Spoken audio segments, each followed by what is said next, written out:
Assalamualaikum warahmatullahi wabarakatuh. Perkenalkan, nama saya Tania Rahayu dengan NIM 2201101102083, mahasiswa 2 KPIB, Fakultas Dakwah UIN Saifuddin Zuhri Purwokerto. Kali ini saya akan menjelaskan mengenai beberapa filsafat ilmu untuk memenuhi tugas ujian akhir semester 2 filsafat ilmu yang diampu oleh Ibu Intan Mustika. Beberapa dari filsafat ilmu tersebut adalah yang pertama ada positivisme, ada postpositivisme, dan juga fenomenologi. Sebelum mengetahui secara lebih detail mengenai ketiga filsafat ini, saya akan berikan pandangan umum atau gambaran secara umum mengenai ketiga filsafat ini. Filsafat positivisme adalah filsafat yang melihat suatu realitas itu berdasarkan objek secara nyata atau secara empirik. Sedangkan post-positivisme ini melihat sesuatu sudah melibatkan subjektivitas manusia, dan fenomenologi adalah salah satu filsafat yang melihat suatu realitas berdasarkan sudah menggunakan subjektivitas manusia juga. Ini sedikit mirip dengan post-positivisme ya. Selanjutnya, ada beberapa pendekatan dalam menemukan atau mengetahui sebuah kebenaran atau sebuah realitas dari ketiga perspektif filsafat ilmu ini. Yang pertama, positivisme ini cenderung menggunakan pendekatan eksperimental karena dalam melihat sesuatu itu dengan secara ilmiah atau fisik ya, secara nyata begitu. Jadi ini cenderung menggunakan pendekatan eksperimental. Sedangkan post-positivisme ini sudah menggunakan triangulasi data. Dan untuk fenomenologi ini menggunakan pendekatan eksperimental iya, triangulasi data iya, dan juga melibatkan perspektif-perspektif manusia yang lainnya. Selanjutnya, lebih detail lagi, saya akan jelaskan mengenai filsafat positivisme dan penerapannya dalam filsafat ilmu.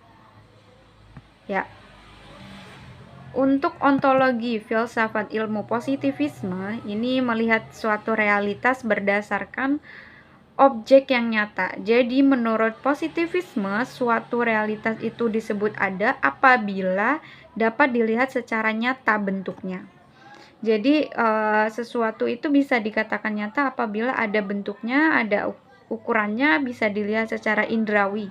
Jadi epistemologi dari positivisme ini berkaitan dengan observasi eksperimental dan metode kualitatif. Sedangkan aksiologinya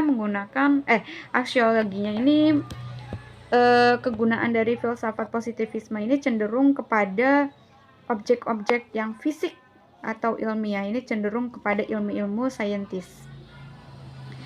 Selanjutnya untuk filsafat post-positivisme. Ya.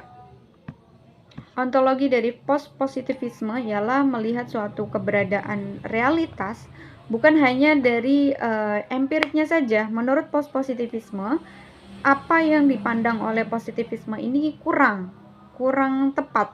Karena menurutnya sesuatu yang terjadi di alam ini tidak semena-mena, tidak selamanya merupakan sebab akibat.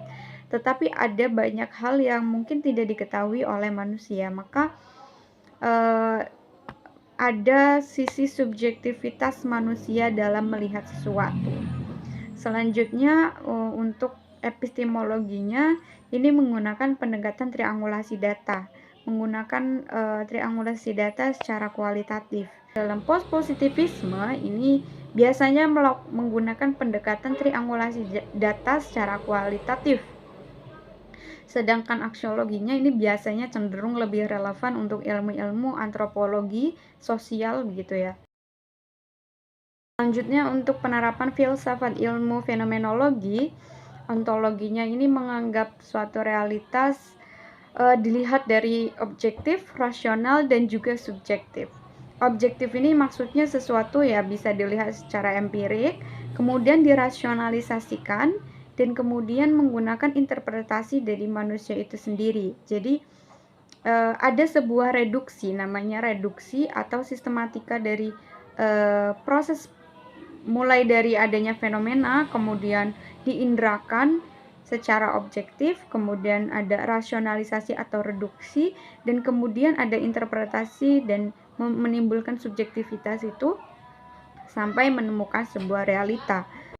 Sedangkan aksiologinya ini bisa digunakan di berbagai penelitian ya, di berbagai objek, baik secara ilmiah saintis maupun sosioantropologis begitu. Tokoh dari setiap filsafat ilmu ini, salah satunya untuk positivisme tokohnya Auguste Comte, untuk positivisme ada Max Weber, dan juga fenomenologi ini